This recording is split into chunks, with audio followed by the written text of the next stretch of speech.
레위기만큼 하나님의 마음을 오롯이 담아낸 책이 또 없습니다. 저도 개인적으로 레위기 말씀을 묵상할 때마다 다른 어디 말씀보다도 정말 큰 은혜를 받고 너무너무 기쁜 마음으로 통독을 하고 그러고 있습니다.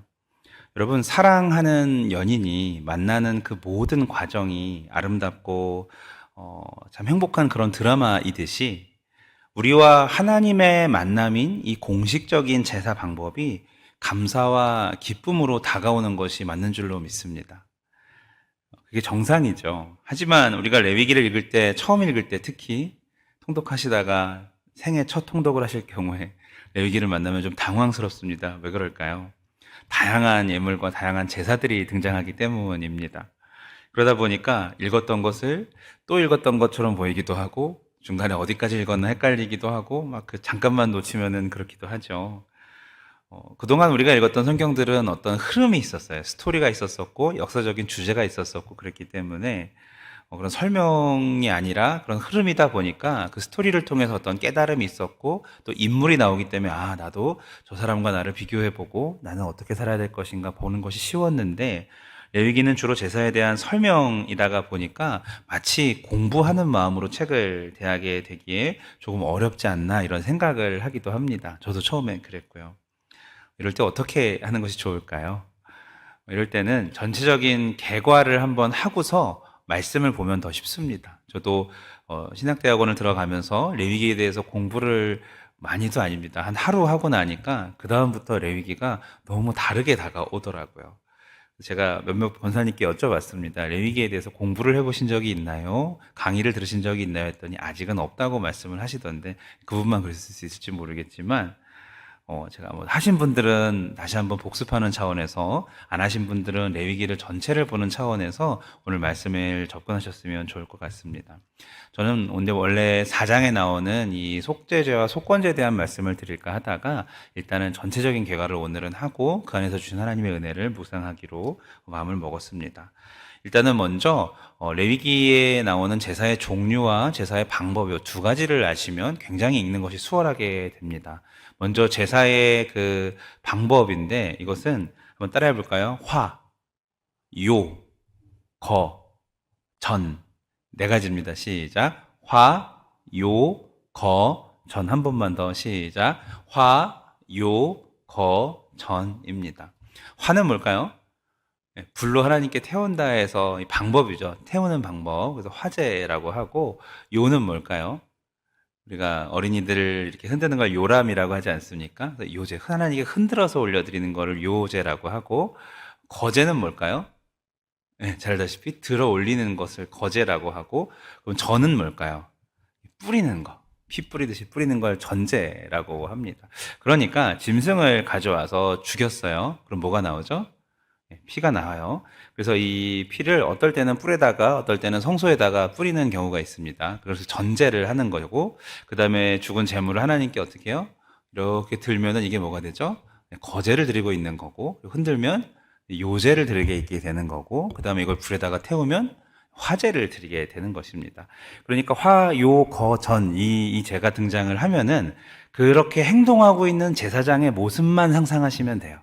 그러니까 우리가 아는 번제, 화목제, 속죄제, 속건제 이거는 제사의 이름이고, 그러니까 제사의 종류이고 다양한 방법에서 상황에서 나오는 종류이고, 이 화요, 거전요 네 가지는 제사장의 모습을 떠올리시면 됩니다. 그러면 목사님 소제랑 화제가 헷갈립니다. 헷갈릴 필요가 없죠. 소제는 곡식으로 드리는 제사인데 화제 하나님께 불을 태웠다. 그렇게 되면은 이런 의미가 되는 거죠. 예. 하지만 이제 소제는 태우진 않습니다.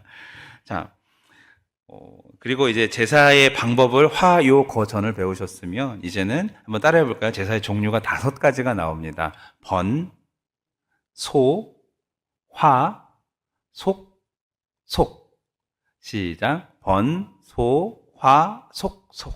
한 번만 더. 번, 소, 화, 속, 속. 이렇게 5가지 제사가 나오는데 번제는 가장 많이 드려지는 희생 제사입니다. 간단하게만 다루겠습니다. 번제는 가장 많이 드려지는 희생 제사입니다. 그리고 소제는 곡식으로 드리는 제사여서 곡식 제사라고도 합니다. 아까 보면 소제를 뭐 기름에다 이렇게 해서 굽고 뭐 이런 것이 나오죠. 곡식이니까 가능한 것이에요. 소제는 곡식으로 드리는 제사이고, 화목제는 하나님과의 관계를 회복하기 위해서 하는 제사입니다. 그래서 이때 제물을 평화제물이라고 부르기도 하고요. 속죄제와 속건제는 둘 다 죄와 관련된 제사인데, 속죄제는 오늘 4장에 나오죠. 개인 또는 공동체의 죄를 고백해서 하나님께 용서를 받고, 뿐만 아니라 성경에 보면 참 재미있는 게 성소의 기물들까지 죄에 오염된다고 표현하고 있어요. 사람들 간의 죄가 퍼져서 하나님께 제사 드리는 교회가 오염된다고 지금 얘기하고 있는 것이거든요. 그것까지도 하나님 앞에 깨끗하게 회복할 수 있도록 하는 제사가 속죄제가 되는 것입니다. 그래서 이때 드리는 정결 제물, 이 제물을 정결 제물이라고 표현하기도 하죠. 속건제는 여러분, 우리가 죄를 지으면 그 결과가 발생을 하죠. 예를 들어서 우리가 이웃의 물건을 훔쳤으면은 그것 하나님께 회개할 수 있지만 그 훔친 물건에 대한 보상의 문제도 있게 되지 않습니까? 그것처럼 죄로 인한 결과에 대하여서 하나님 앞에서 다루는 것을 속건제라고 하게 됩니다. 성소나 성전이나 이웃에게 손해를 끼쳤을 때 손해 원금을 보상하는 제소로서 아까 보면 5분의 1을 더해서 드리라 그러잖아요. 그러니까 20%를 더 배상을 해서 갚아내는 그런 제사가 속건제가 되는 것이죠.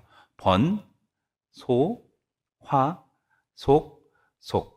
네, 무슨 말인지 아시겠죠? 여기서 화는 화제가 아니라 화목제입니다. 자, 레위기에서 이 5가지 제사가 한 번만 쭉 설명하고 나오면은 쉬울 텐데 계속 반복되는 이유가 있어요. 왜 그럴까요? 봅시다. 제사를 시행하는 사람, 하나님 앞에 나와서 드리는 사람이 다양하기 때문에 그래요. 물론 레위인들이 중간에 쓰임을 받죠. 또 영원한 대제사장이신 예수님이 그 역할을 해주셨지만 우리가 예물을 드리고자 하나님께 나아가는 것을 생각해 보시면 됩니다. 예를 들어서 제사장이 죄를 지었을 때, 족장이 죄를 지었을 때, 또 평민이 죄를 지었을 때, 오늘 말씀에도 보면 4장에 직분에 따라 다른 방법으로 제사를 드리게 하나님 하셨고, 또 경제적인 능력에 따라 어떤 사람은 소를 드릴 만한 능력이 있고, 어떤 사람은 비둘기를 잡을 힘이 있고, 어떤 사람은 아무것도 없어서 고운 가루 에바 한 쌀을 드릴 수 있는 정도밖에 안 된 사람도 있을 수 있죠. 경제적인 어떤 차등에 따라서 나오기도 하고, 또 이것이 개인의 제사인지 공동체의 제사인지에 따라 달라지기도 하고, 그리고 의무적인 제사, 무슨 위임 세우는 대관식이나 뭐 등등 이런 것을 할 때 하는 제사 등등 여러 가지가 등장하기 때문입니다. 그리고 또 동기에 따라 등장하기도 합니다. 부지 중에 지었던지 기억하시죠? 읽다 보면 모르고 지었던지 아니면 태만하여서 지었던 범죄했던지가 나오게 됩니다. 주로 하나님에 대해 이웃에 대해 지은 죄들입니다. 자, 왜 그럴까요? 핵심은 이겁니다. 누구든지 어떤 상황이든지 하나님 앞에 자신의 거룩을 점검하고 주님 앞으로 나아오라라는데 이렇게 초점이 있기 때문에 이렇게 다양한 사례들 속에서 여러 번 반복하면서 제사에 대한 내용이 나오는 것입니다. 그래서 레위기는 단지 제사에 대한 내용만 다루는 것이 아니라 뒤로 갈수록 어떤 게 나오죠?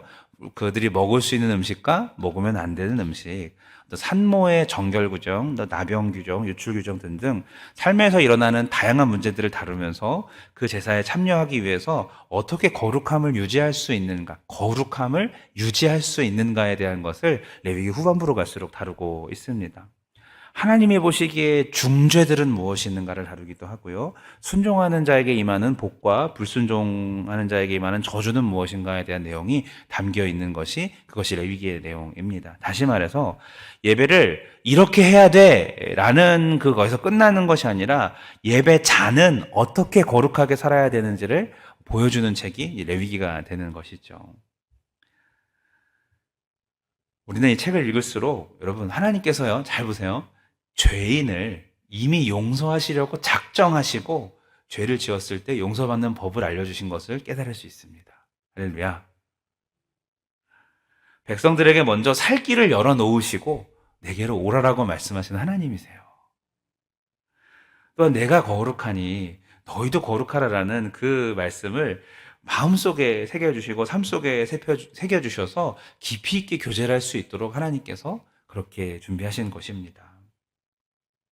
주님은 그리고 제사를 통해서 우리를 용서하시는 것을 넘어서서 관계가 회복되기를 바라십니다. 저와 어떤 사람이 관계가 안 좋았었다면 큰 죄를 그것이 오갔다면은 제가 그 사람을 용서하겠습니다라고 해도 만나면 또 좀 대면대면하고 그런 게 있잖아요. 근데 하나님은 그게 아니에요. 우리가 주님 앞에 용서를 구했으면 거기서 용서했으니까 용서받았으니까 끝났다 그것이 아니라 더 나아가서 주님과 깊이 관계하실 수 있도록 내게로 오라고 초청하시는 하나님이신 것입니다. 그런데 우리는 어떻습니까? 정말 그 자리에서 머무를 때가 많죠.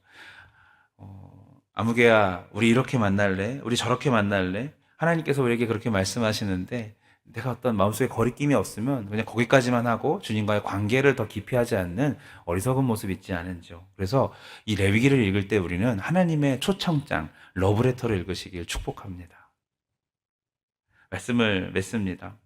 여러분, 우리가 날마다 죄에 민감한 예배자가 되기를 바랍니다. 어떤 상황 속에서도 하나님 앞에 나아가려고 힘쓰는 예배자들 되기를 축복합니다. 그리하여서 어떤 사람은 하나님 앞에 번제로, 어떤 사람은 화목제로 각각 다양한 모습과 다양한 상황 속에서 주님께 나아가겠지만 우리가 온 한 하나님을 예배하면서 충만한 하나님과의 관계가 회복이 되어지고 우리 삶 속에 거룩이 깃들어서 나를 통해 하나님이 증거되는 저와 여러분 되시길 예수님 이름으로 축원합니다. 기도합니다. 하나님 감사합니다. 말씀 통해 깨달은 부분들이